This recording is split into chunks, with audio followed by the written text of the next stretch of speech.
an Unspoiled Network podcast. This is Spoil Me, covering Travelers, Season 1, Episode 7, Protocol 5. In this episode, it looks like the mission was a success after all, but this leaves them with another problem. Now that the mission's over, what exactly do we do with ourselves? Welcome to Spoil Me.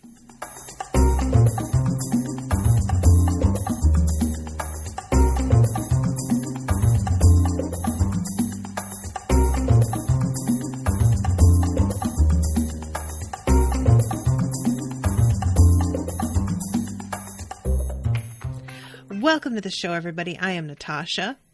First of all, huge thanks to Karyn for commissioning this episode. Hi, Karyn, if you're out there. I have mixed feelings on this episode. On the one hand, I love the idea of them contemplating what to do with the rest of their lives. On the other hand, the fact that they all seem so blindsided by the fact that they now just have to live in these bodies and carry on with Protocol 5 forever is bizarre to me. That's literally all I would be focused on. The mission, of course, is hugely important, but it's going to take up a fraction of the amount of time if it goes well. If what I'm supposed to accomplish, I succeed in accomplishing, literally all I'd be able to think about is that, okay, well, let's say it all goes to plan, then I'm stuck in this life. And what does that mean? And it really just feels like none of them have actually thought about this or considered this as a potential possibility, which I don't really understand. Were they just kind of assuming that they'd be killed during the mission, that it wouldn't work out, that they'd fail? It's not as if I don't sympathize with the feeling a bit lost and purposeless in theory. It's just the fact that they all seemed so completely unprepared for this eventuality that I found really puzzling. Not only that, but it just... I would think that Anya says, I think they were expecting a bigger explosion that would kill them. Maybe that's what it is that they just thought that if they succeeded, that they would wind up dead. And then there's the fact that they're all well, okay, so we did succeed. Now I guess we have no mission and we just have to live our lives. To which I was immediately guys, you don't think that you're going to be given another mission? Why would you think that? Sure, you were sent back for one particular purpose, but you guys have a communication system set up in order to be given new assignments. Why would you just assume that this is it, that completing this one major mission is the end of the road for you? So, it was just, I didn't really get where any of the characters were coming from throughout this episode in terms of the overall big picture. Small picture, when it comes down to the way that they're reacting to their individual lives and their individual situations, I liked that stuff character-wise a lot.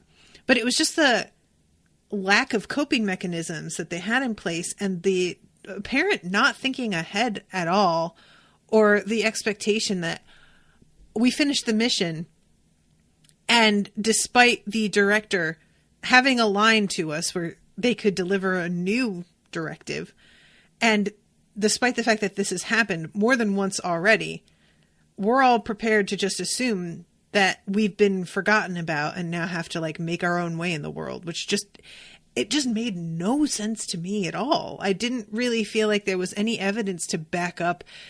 Have they talked to other travelers who were oh yeah, we finished our main mission and then we just had to live our lives? What makes them think this is how it goes? It never entered my head that they finished their main mission and now they're done. It didn't even occur to me that they would think that. So essentially, the problem I had with this episode was just the initial main premise. Once it got down to individual experiences and the ways in which they're like navigating the world, and also the weird interaction with the drug, which is giving them psychotropic side effects and causing them each to see things. I was much more on board with that. But any time that I remembered the big picture about where this was coming from, where their fears are coming from, and their feelings of being like useless or lost, I then sort of like lost the thread again and just got frustrated because I didn't feel like this made sense at all. So yeah, out of the gate, I just wanted to let you know that that's where I'm coming from on this, because it just, it would be one thing if some of the characters felt this way and others didn't, and there was arguments about the fact like that some think that they're done and others are like, of course we're going to be given something else to do. Even that I could understand, like, it doesn't make sense to me, but some people are bound to feel another way about it.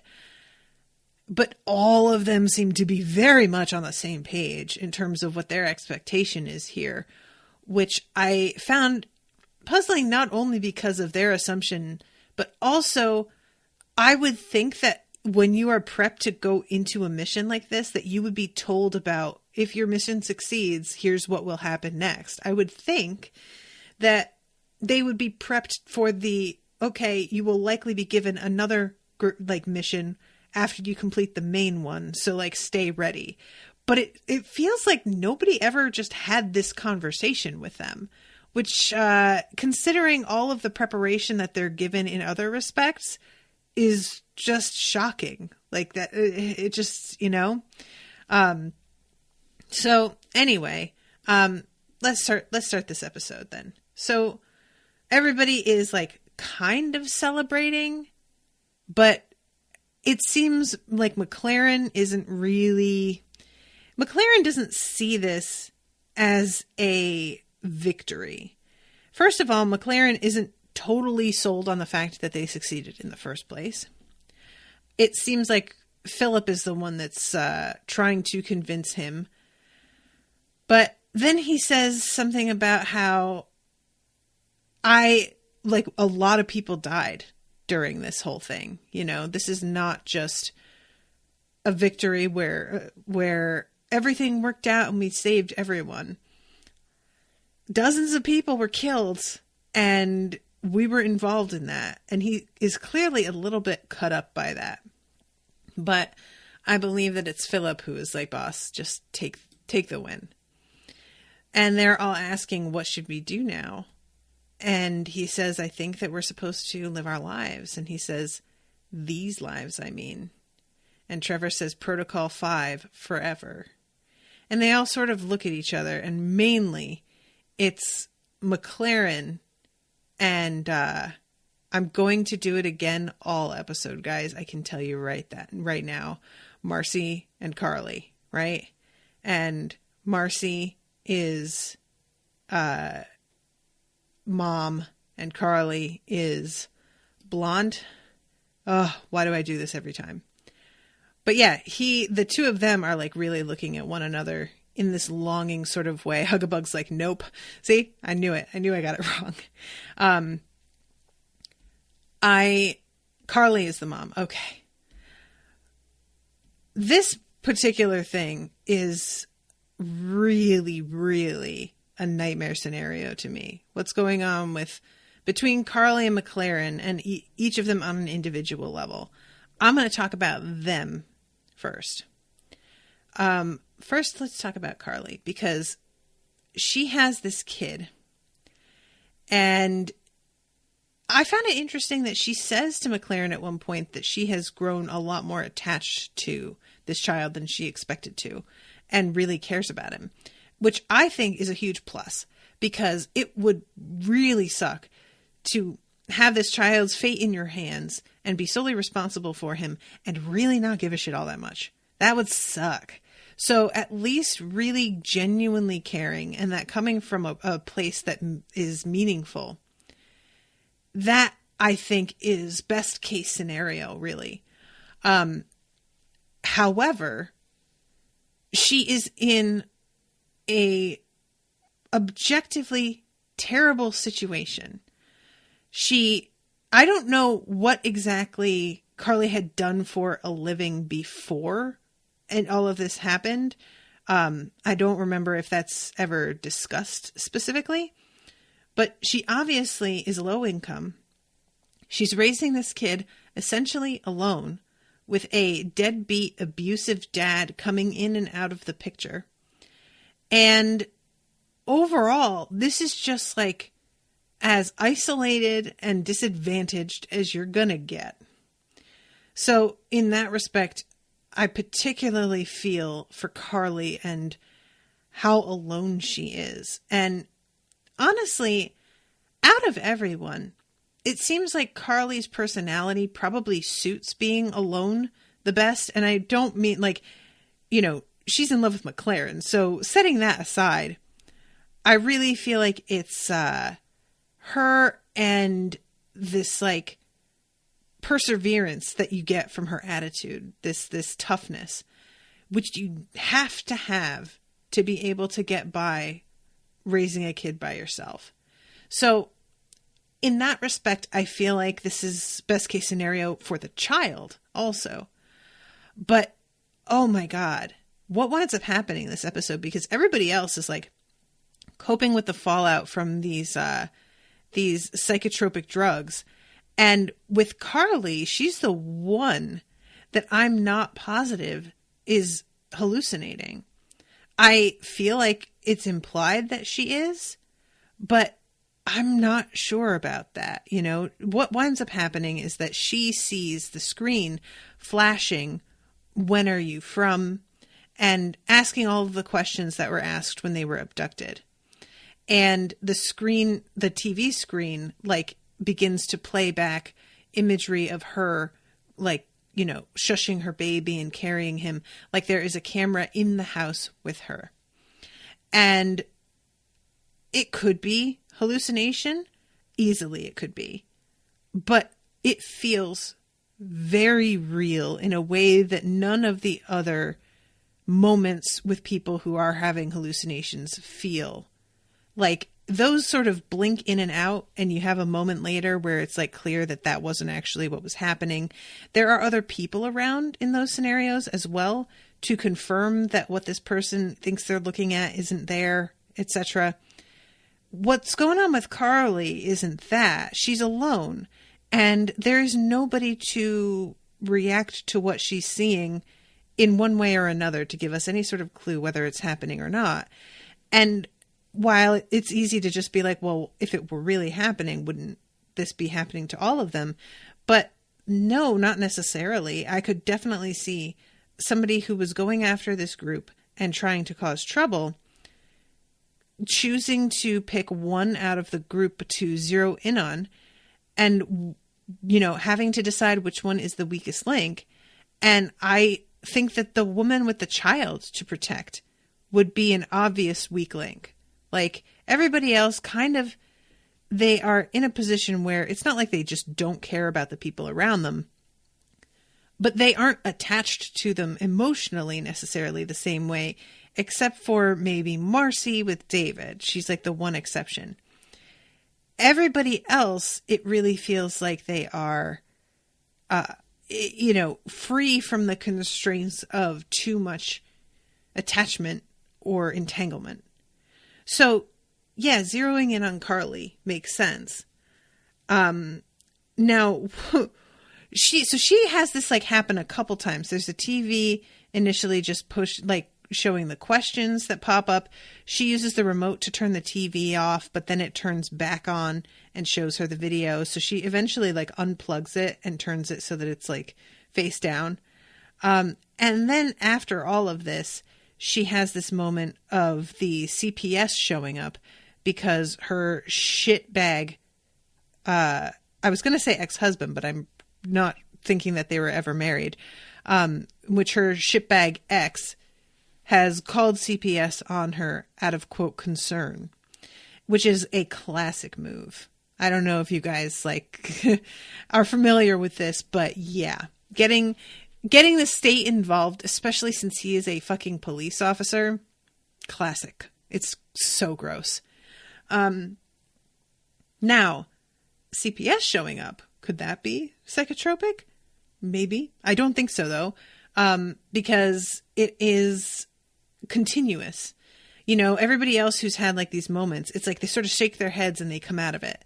This is a long sequence of questioning, and, you know, this woman comes in and sits down and then gets up and leaves and doors opening and stuff. This is a lot to just hallucinate, and I don't think that's what's going on. And I really, really like that she decides to just tell this woman to get out in the end. I feel like this is an option that a lot of people like. I want to say don't know is available to them. And when I say that, I'm like, not saying that people don't refuse CPS entry. I'm saying that when people do that, it's a sort of like a reaction rather than a conscious, like, am I allowed to tell you to leave? Like a question that requires an answer that is handled very deliberately. You know, this is something going on with ICE at the moment as well. You do not have to let them into your house. FYI, they need a warrant. And if they say they have a warrant, double check that shit because they will lie 100%. But this woman takes some notes, and finally Carly just is like, you need to get out. And this woman has this moment of like, I will need to make a note that you refused this initial visit. I have a lot of sympathy for people who work in CPS. Not to say that they're all good people or all pure of heart, but I'm sure that this is an absolutely thankless job. I'm sure that you are, first of all, faced with absolutely unthinkable treatment of children sometimes. And also, you're going to run up against situations where you're being weaponized against the other person and you start to realize that's what's happening.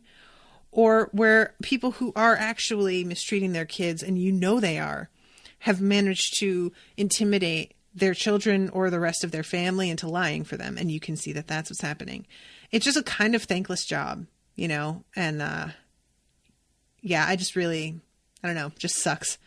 But yeah, so this woman finally just gets up and leaves. And that's pretty much where we leave Carly, is just having kicked this woman out and trying to cope with where she is now, which is apparently just sitting here having to be a mom forever, which she did not sign up for. So for McLaren, there's a whole other thing. First of all, I love this thing with his fucking partner setting him up for the surprise party. Y'all, I was so taken in. I like 100% was just like, no, he betrayed him? Does he know he's a traveler? Who are they? Like, I was fucking freaking out. I almost thought that maybe he was like in league with the people who had abducted the rest of his team. And part of me was kind of like side-eyeing that. I was like, if that's what this is, I don't know if I buy this.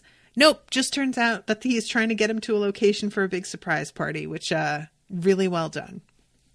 Now, what winds up happening is he is still suffering from the effects of this drug. And they present him with this jersey that has his name on it and everything, to celebrate his years of service. And it is like he has a moment of looking at it and seeing Helios 185 or whatever the number was on the back of it and having this reaction of just like, what the fuck?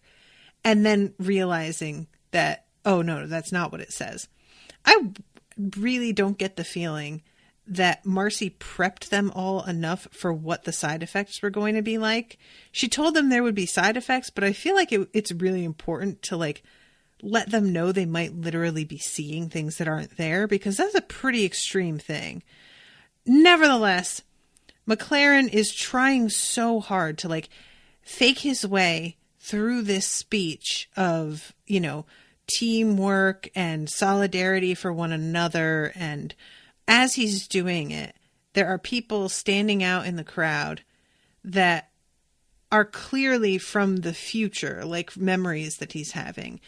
And they're wearing these like torn tunics, and most of them have like shaved heads or like, you know, just really, they look sickly and terrible.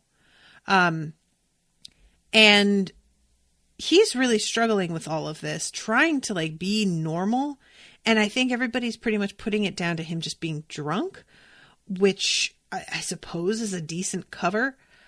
But the main thing that's going on is between him and his wife, Kat. Guys, this absolutely kills my poor heart, because Kat seems great. Like, what little we've seen of her, she feels like she's very intelligent. She's very playful. She's patient. She is interested in keeping things sexy between the two of them, but just generally like wanting to have conversations and connect with him. This is the part of marriage is work that people take for granted the most, is like, you need to be able to connect with a person over and over again and treat it like you did when you were first getting to know them.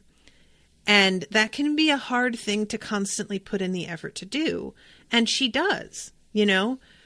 So watching her slowly come to the completely understandable realization, and I put that in quotes, that McLaren's cheating on her is so painful. This actress is incredibly good. And she does this whole because, his partner goes up to her and asks her if everything's okay, to which she's kind of puzzled and is like, yeah, of course. What? And he then quickly is like, oh, I'm sorry. He told me that he took you to the doctor, but it's none of my business. Like, he obviously thinks that this is something really personal and that he sort of stuck his foot in it.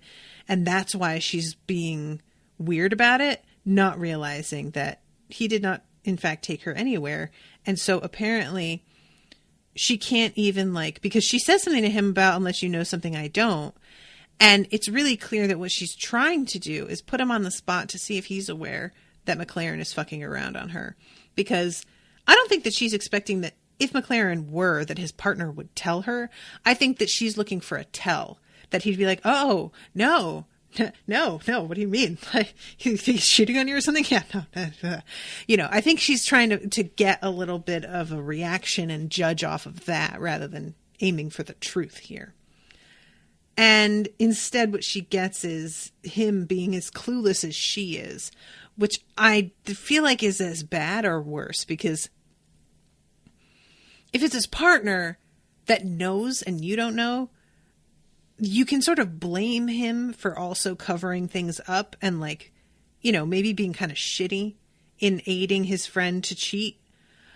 But you can also understand where your partner is coming from, in that or where your husband is coming from, in that he is confiding to a friend about this. If you find out that somebody is cheating and that they have not told anybody about it, there's something very different about the vibe of that. And, I'm not somebody who as far as I know, I have not been cheated on, except maybe my high school boyfriend, and who knows. And if I found out that everybody knew, but nobody told me, that's a very particular kind of betrayal, right? That's not only is it a betrayal of all these people that that you thought you could trust, it's also just straight up humiliating to realize that everybody was aware of this and just not saying anything. Nobody wanted to be the one to be the snitch, which is also gross. But if you are finding out that your partner is hiding things from everybody and you are not the only one he's hiding from, I feel like there's a bit of comfort there in almost realizing that they are ashamed enough of what they're doing to hide it from even people that they might not be judged as harshly by, or who knows. But anyway, throughout the party, the camera pans to her and she just has that expression, which is just so familiar, guys. That expression of somebody who is trying really hard to hold it together and be cool, but not fake it. Like, she's not interested in pretending to be happy, but she doesn't want to cause a scene either. So she's riding that line, you know. And eventually at the end of the episode, when she is alone in the bathroom and she texts her mom, he's definitely cheating, and starts crying, it broke my heart. Like, and of course, your mom is the first person that you would tell if you have a decent relationship with your mother. You know, like, that makes such sense to me. It ripped my heart out, you know. And she texts this after the two of them have sex because she's trying to confront him about what's going on. And he simply says, "I'm in love with you and I always have been." But we know that he's kind of seeing the person inside of Carly's body, I'm assuming, who is like a rail thin, half of her head shaved, tough as nails looking broad, by the way. He, I think, is seeing this other person, and I get the vibe that his wife could tell, which I don't really know what that's like, except to say this is the first time that they have had sex, apparently, since he has inhabited this body. And I'm guessing he is fucking her differently than he did in the past, because everybody has their styles, their moves, their things that they know the other partner likes that they have learned to do, especially over years of marriage. I mean, you can't really fake that. And he's drunk enough to just do what he gonna do and not really be aware of trying to fake it in the first place. So I can imagine her feeling like she just fucked a stranger, because, yeah. And then the, like, weird disconnect of him being on this drug, which she can put down to being drunk, but nevertheless, there's there's something about also the fact that he just sidesteps a lot of her questions into, "I'm in love with you and I always have been." It feels like he's avoiding the question and trying to distract her with sex so that she won't keep asking, you know? And she's no fool. They have sex, but as far as she's concerned, his lack of answer is an answer.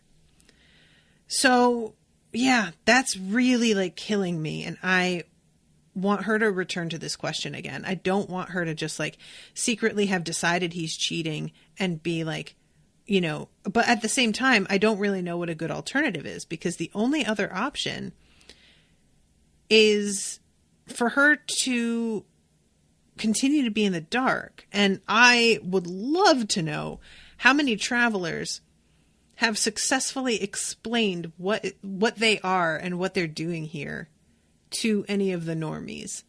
Has anybody ever succeeded in convincing a person that they were telling the truth and not simply insane?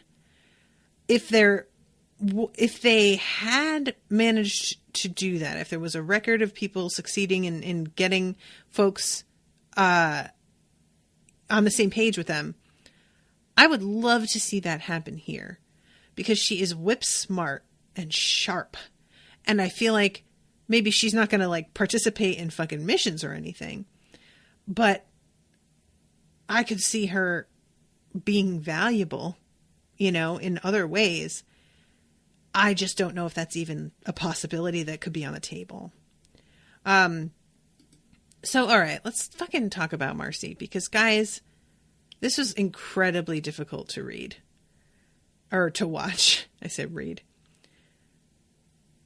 Marcy, I guess, is coming to terms with the fact that she is going to have to do the best she can in this damaged body that she is now supposed to live with. And so she decides to perform surgery on herself. Now, y'all, I don't have any... the biggest phobia that I've got is heights. I hate heights. Even watching people play video games where they're, like, on cliff edges and stuff, I could barely do it. But bordering on a phobia are like medical procedures that are done outside of like a hospital setting. And that applies to a lot of different things. Like what she's doing here is certainly one of them. She's also doing it to herself, which adds another layer of fucking horror to it.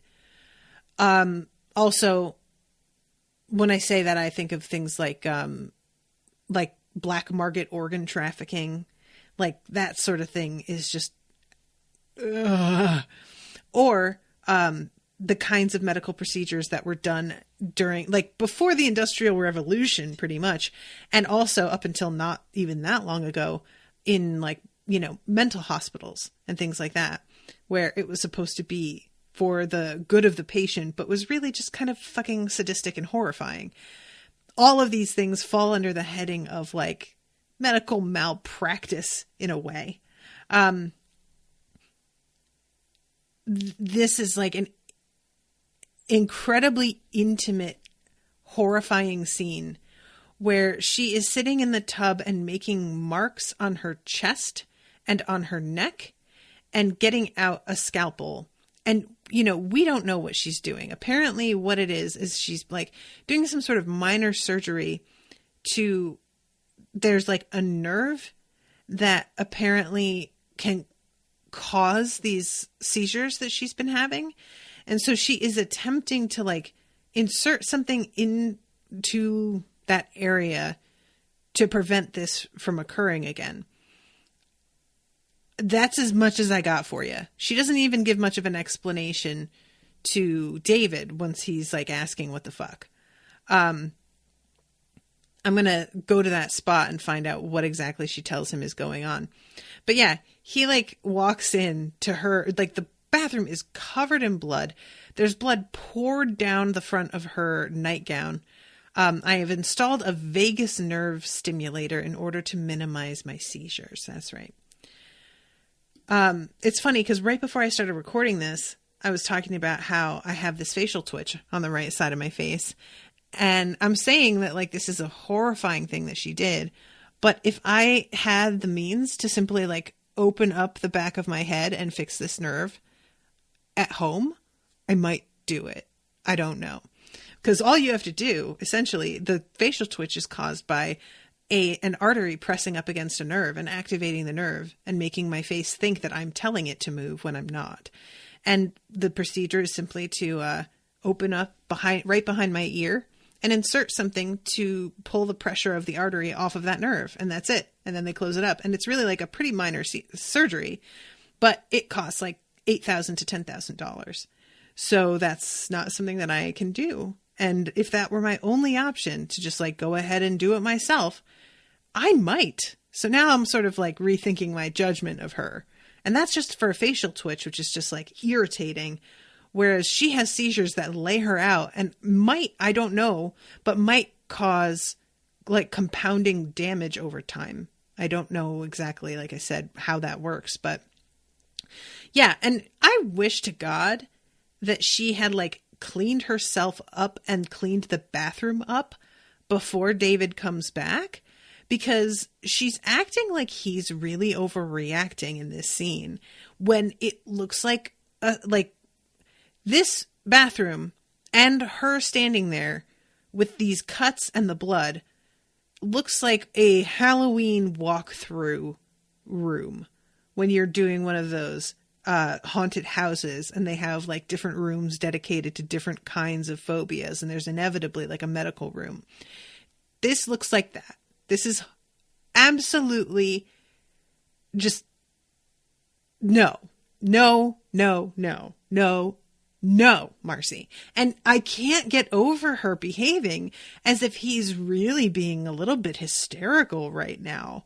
It's minimally invasive. God, what's the problem? As she turns her back to him and shows another flood of blood down the back of her neck. Like, bitch, stop being like this. Why are you gaslighting him? This is a really crazy thing that you just did. And you have to understand that he's going to react like this. don't open the door of the bathroom when he gets home, when you look like this and the bathroom looks like this. Just fucking clean it up. And when he asks, you can just be like, oh yeah, I did this to help with the seizures. And of course, it's not like it's going to be, he has no reaction to just hearing that you performed surgery on yourself. Of course, he still is going to be like, are you fucking serious? But he won't see the physical evidence like a crime scene all over the actual bathroom that he has to use, which, by the way, this is his home, not hers also. And there's like a sink filled with blood because she's washing her instruments in it and whatnot. Like, she says it's just a little bit of blood and there's a fucking handprint on the wall behind him. Like, no, it's not, girl. And frankly, rude also. Not just like gross, but like I said, this is not her home. And she's just got bloody handprints all over the place. Like, this is the end of Blair Witch, and has the nerve to be like, why are you being so... Girl, you're a guest. Stop it.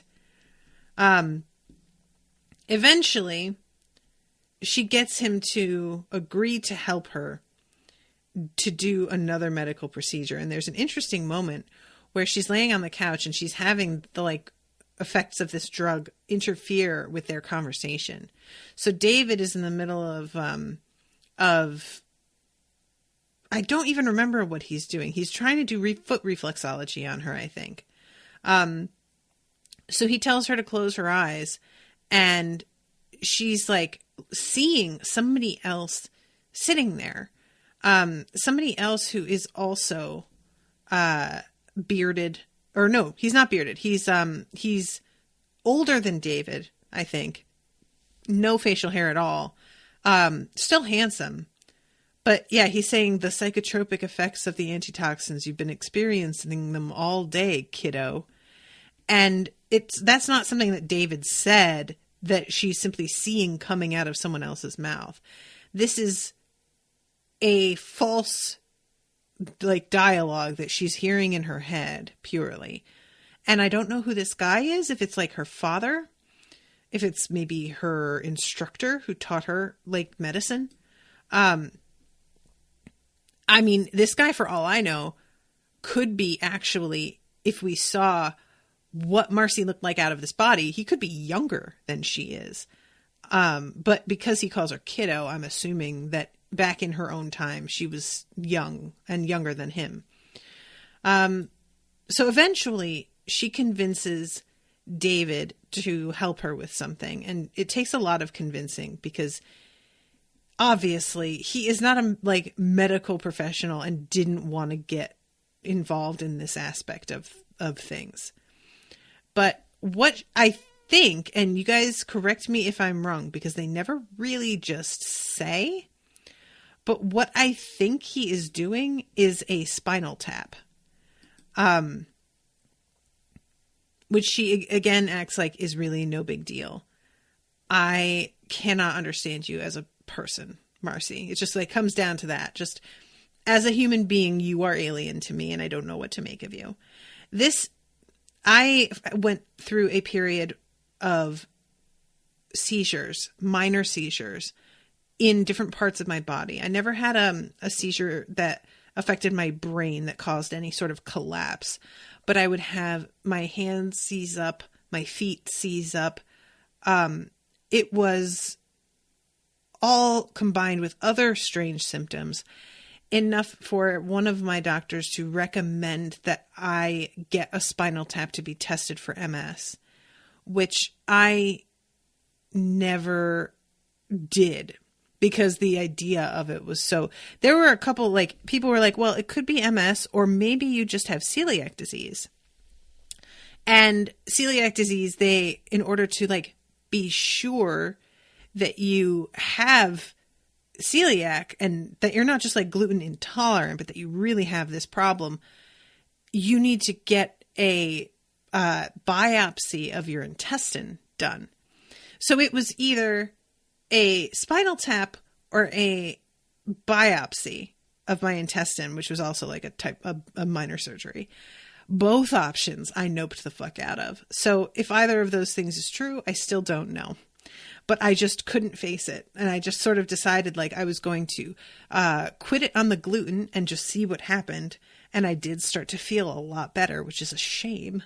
And I decided not to like go back and check on anything else once I started to feel better with the other symptoms that I had been dealing with. So the fact that she is like willing to get this done just in the apartment and have somebody who isn't a professional do it and do it fucking like he's messing with her spine. This could paralyze you if it goes wrong. I can't understand the willingness here to do it. And I hate the fact that they keep showing shit, guys. I don't need to see the fucking needle. I don't need to see it. Don't do this to me. And then we see like the sample coming out and going into this vial, which does she have the equipment to like analyze all of this stuff herself? Like, what exactly is she going to be doing with this? I don't understand. Like, I guess she's a spy, essentially. She's like a super spy. So what? She could break into the hospital and pretend to be somebody else and kind of steal their equipment for a few minutes while she analyzes it, I guess. I mean, I don't know. She's just like, it's weird to me. She's refusing to go to the hospital for any of this. And I don't really understand why. Is it because she doesn't want to continue to have to explain that she wasn't like, because people are sort of assuming at this point that she has been a fraud, that she was faking having these problems. But I mean, they saw like the actual damage in her brain. So I don't know. I just don't really understand what problem it poses, or else it's just the financial aspect, which really that could be it. That could be enough. It's just expensive to go and get these procedures done. And it takes an incredible amount of wait time as well in the United States. So maybe that's all it is. She's just like, I just want to get this fucking done. And I know these people are going to make me jump through a million hoops. But yeah, so the episode pretty much, like in terms of her, ends with the spinal tap thing. And her falling asleep on David's chest on the couch and him being really unsure how to handle this. It's clear that he's like, you know, he has developed feelings for her and her mental capacity is totally different now than it was. And she seems to have feelings for him, but he feels really weird about this change to their relationship and he isn't sure how to handle it. And yeah, it's just a weird, like, you know, I feel for him on this. Like he doesn't know what to say or do in this situation. So let's see. Oh, sorry guys. Anya's is saying if she gets treated, she won't be considered dependent anymore and she can live as she wants. Yeah, true. And that seems like a plus for both of them. Michael says just freeze and bury the sample. The director will find and analyze it in the future. Worked for Bill and Ted. I have not seen that. No spoilers, please. Anya says maybe she knows she couldn't get the treatment she needs, so if she gets treated at the hospital, they'll find out about her surgery. I mean, why couldn't she just go to get the surgery at the hospital as well? You know? I don't know. Unless the only thought I've got is whatever treatment she can give for this, whatever she turns up in the spinal tap, is something that isn't actually known about in the present. That like, if they come up with the results, they're just going to be like, well, that sucks. You've got this.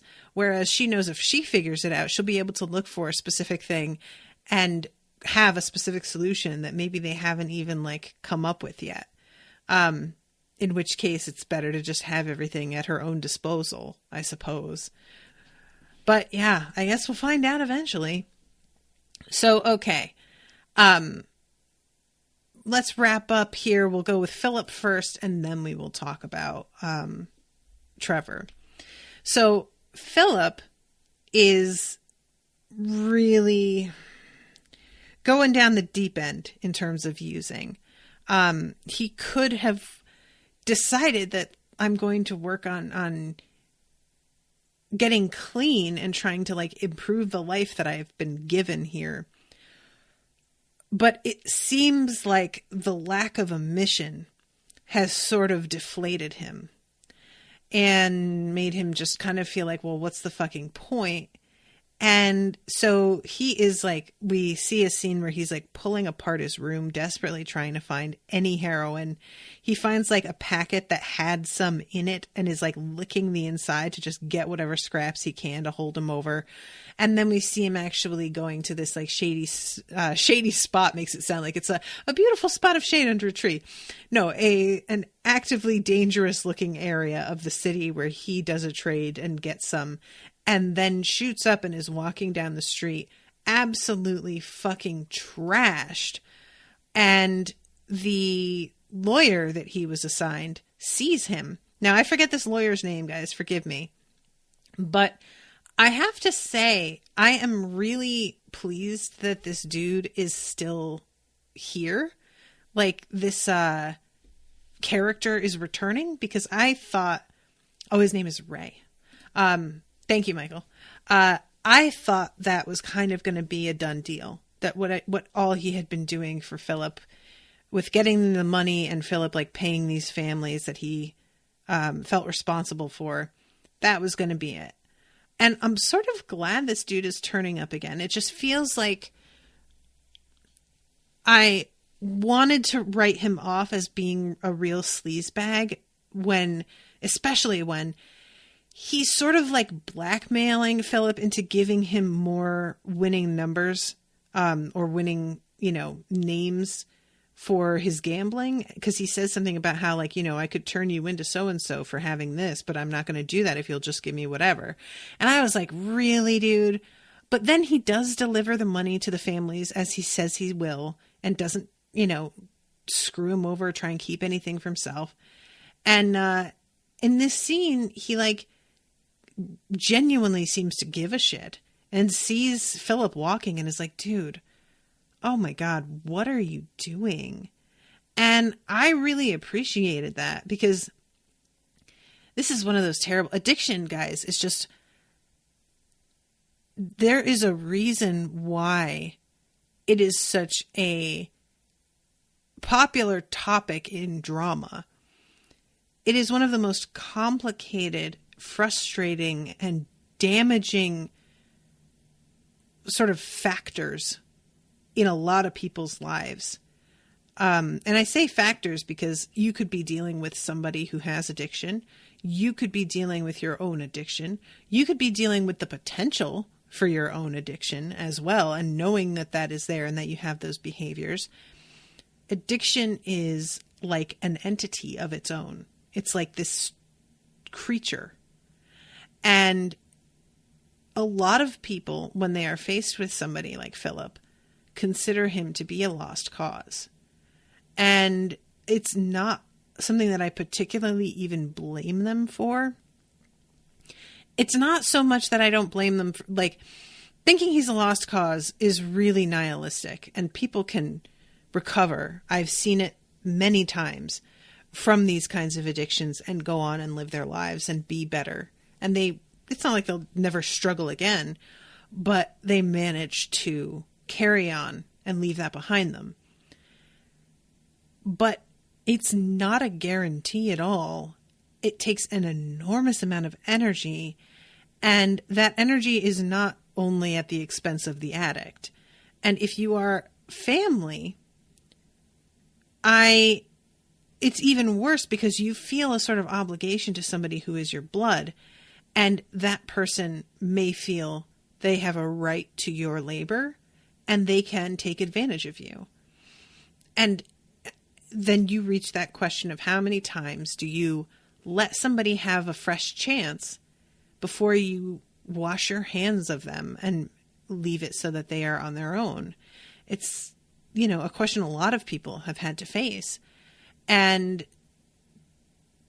I admire the fact that Ray recognizes the potential still there in Philip and is willing to invest some labor, even though the only connection that they have was, you know, this one time of him being arrested and eventually the numbers and everything. And Philip says something about how, like, you only care about me because of me giving you these, like, you know, winning tips.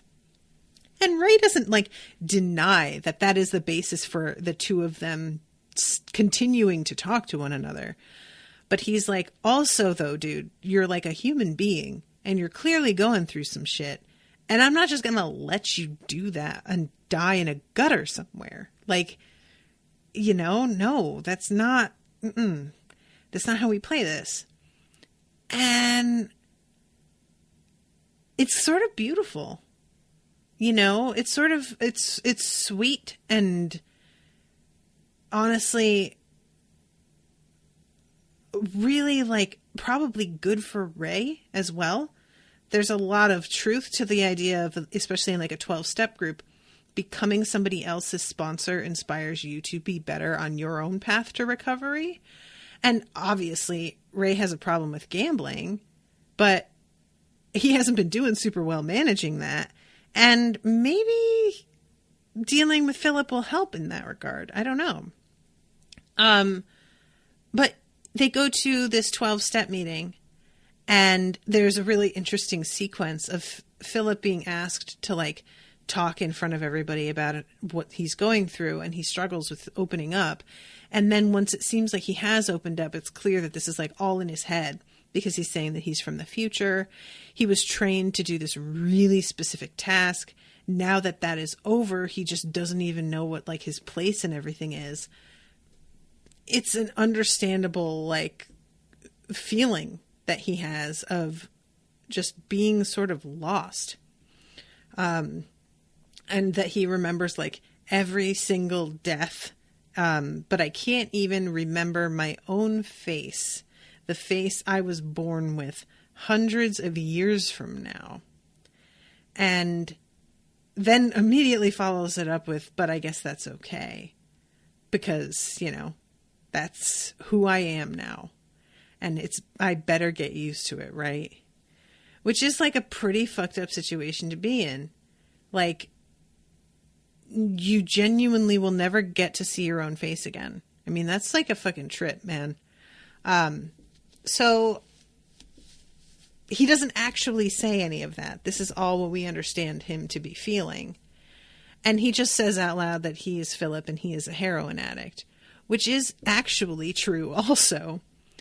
And he does. And Ray, like, I just love it so much. He looks over at him and says, say it. It makes a difference. And when he says it, Ray sort of, like, slaps him on the knee, like, good for you. And I just loved this. I love him, like, being so supportive and really, like, giving a shit. And I love the way that Philip looks over at Ray like he is a bit touched against his will. You know, like, he's like, oh, shit, man, you know what? Thank you. Even though I kind of am side-eyeing you a bit. And I also love the fact that he convinced Philip to get a pet turtle. And it's like, you need something to care for. That is the most adorable thing in the entire universe. And I can't tell you the number of people I personally know who have considered suicide and they decided not to go through with it at the last second because they knew that their pet would be alone in the house until their body was found. And they didn't want their pet to be hurt or die. Literally, all they lived for, the only reason they kept going was because they had an animal relying on them. Not a bad call there, Ray. Good idea. So I really liked this part a lot. So that leaves Trevor. And he is really going through it. So first we have this scene with him and his girlfriend. She's trying stuff on in this little boutique. And it turns out that the deal is she is meant to distract the sales lady as she, like, steals stuff in order to make room for their friend at the front counter to steal something else. And it was real weird. The kid at the counter, I was like, it feels like he's about to steal. Is everybody stealing? But it never occurred to me that they were, like, in on this together. And And I feel bad for this girl that's at the counter because she's like just doing her best. But I don't really understand how this ties in with the kids stealing the drugs from his house. Because Trevor, later they like run into this kid in an alley who is like, hey, I think he's like wants the clothes or something in payment. I don't even know what it is that they were supposed to do there.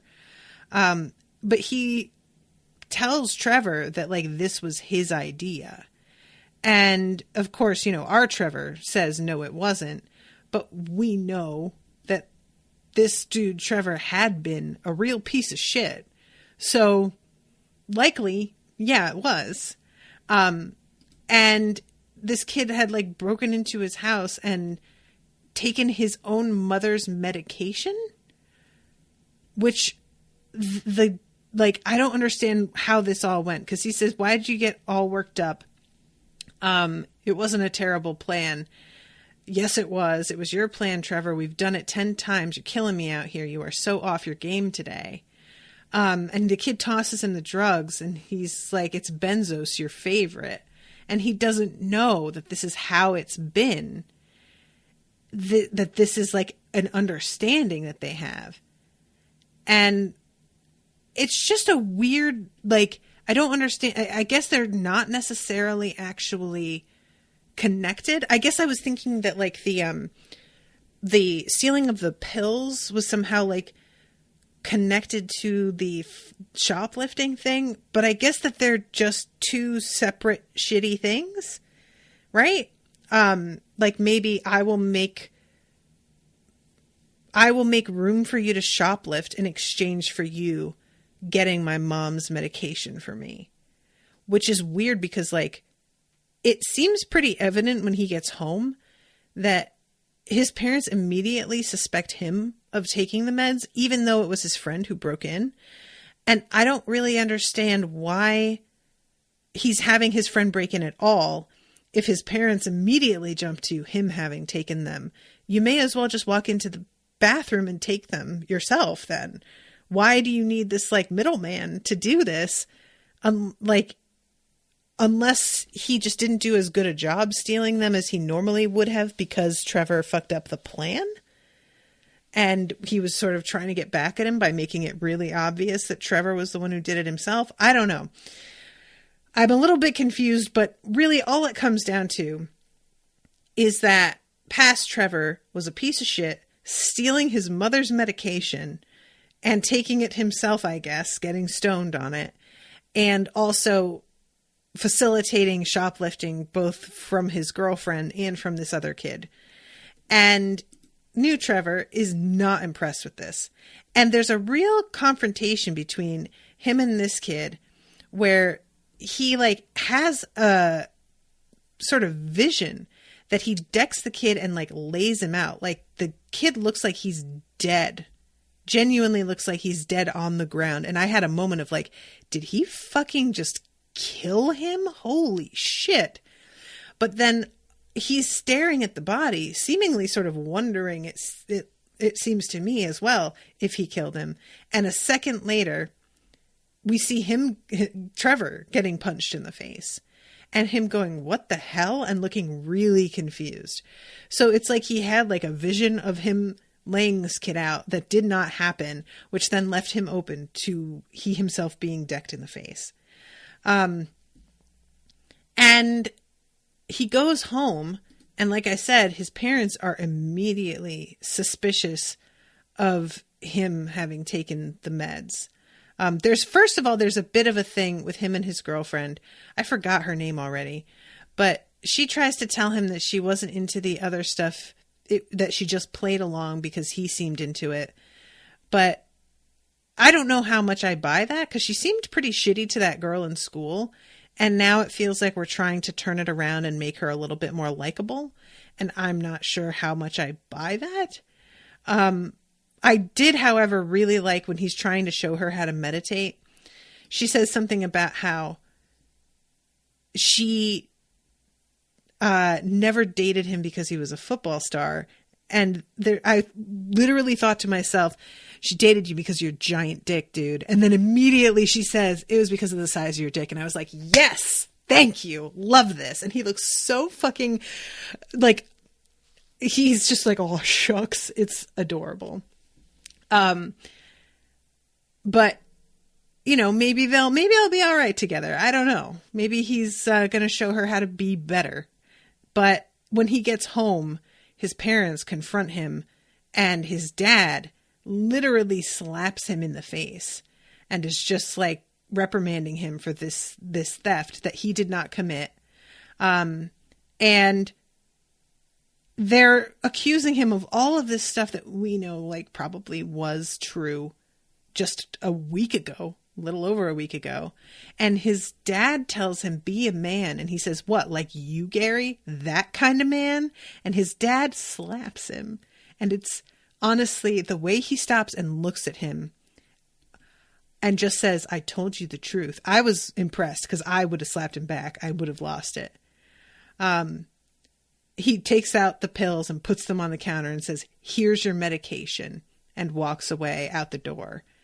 And I really wonder what his parents are going to think of this, because I don't know.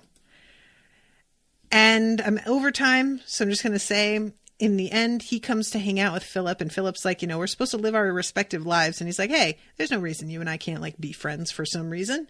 And Philip's like, yeah, all right, I guess so, sure. And then they get a message, and it turns out that they are going to get another mission. And Philip just seems completely blown away by it, but they both seem extremely relieved. And that is the end of the episode. So, yeah, guys, good episode, bad episode. It wasn't a bad episode. It was just like confusing to me.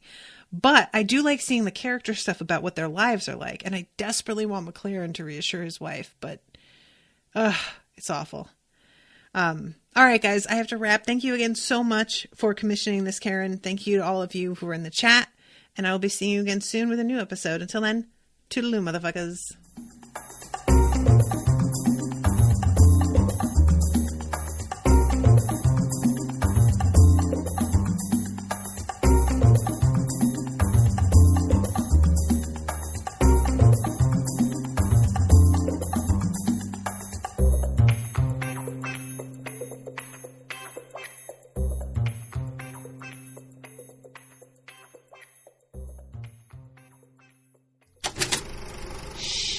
That was an Unspoiled Network podcast.